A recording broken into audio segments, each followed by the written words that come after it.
Your favorite F1 team says a lot about you as a person. Not the team, you, the individual sitting behind that screen.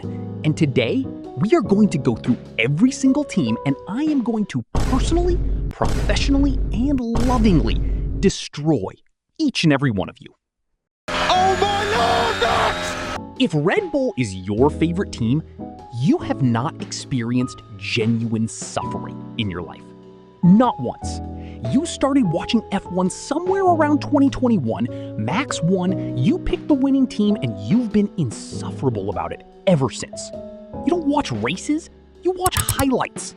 Specifically the part where Max wins. You skip everything else. And the audacity, the sheer audacity of Red Bull fans in 2023 when Max won 17 races. 17! And they were still complaining about strategy calls? What strategy? He was lapping the field.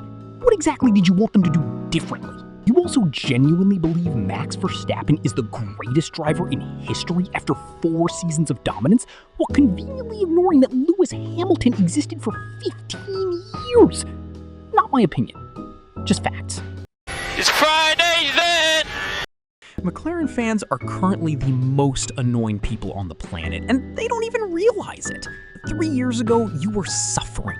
The car was orange and slow, and Lando was carrying the entire operation on his back with pure vibes and raw talent. You were relatable. We liked you. And then 2024 happened. Lando started winning, Piastri started winning, the car became genuinely the fastest thing on the grid by the end of the season. And suddenly, McLaren fans forgot they ever struggled. You are now the person who discovers a band after they headline Glastonbury and tells everyone you've been a fan for years. Also, McLaren fans have a very specific trait where they will defend Lando Norris against literally anything. Lando could crash into the pit wall during a safety car, and McLaren fans would say the pit wall was in the wrong place. Stay out, stay out, stay out! Ferrari fans are built different. And I mean that in the saddest possible way. We have been watching this team throw away victories since 2017. Since 2017! Sebastian Vettel had the championship in his hands in 2018, and Ferrari looked at that and said, actually, no. Let's spin at Hockenheim. Out of the race, Sebastian Vettel! He has been leading almost from start to finish!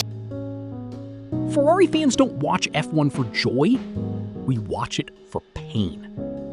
We are basically professional sufferers at this point. We see Charles Leclerc qualify on pole, and our first thought isn't excitement, it's dread. Because we know, we have seen this before. The strategy call is coming, the safety car is coming, something is coming. But the second that Ferrari gets a double podium, like Austin 2024 when Leclerc and Sainz went 1-2 while Norris got a penalty, we act like we've won the World Cup. Grown adults crying over second place.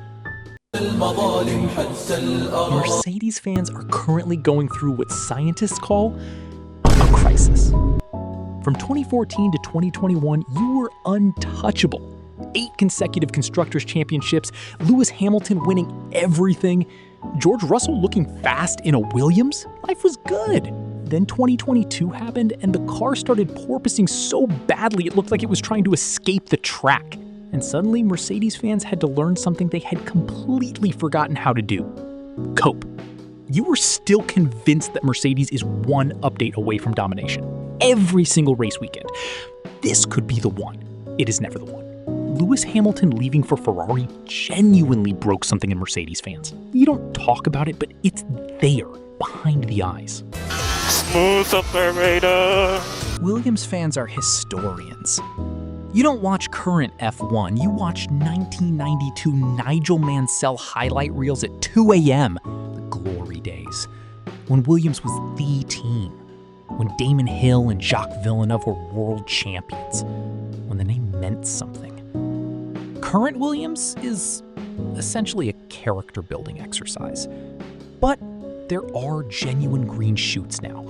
Alex Albon is massively underrated, and Carlos Sainz joining in 2025 gave the whole fan base a reason to exist again. Williams fans are loyal in a way that no other fan base is, because they have to be. Aston Martin fans are either obsessed with Fernando Alonso, or they're Lawrence Stroll's personal PR team. There is no in-between. 2023 was your moment. Alonso was on the podium every other week. The green car was fast. Everything was beautiful. And then the second half of the season happened, and the car fell off a cliff so dramatically that it felt personal. And Fernando, bless him, Fernando Alonso is 43 years old and still out there fighting like a man who has a personal rivalry against retirement.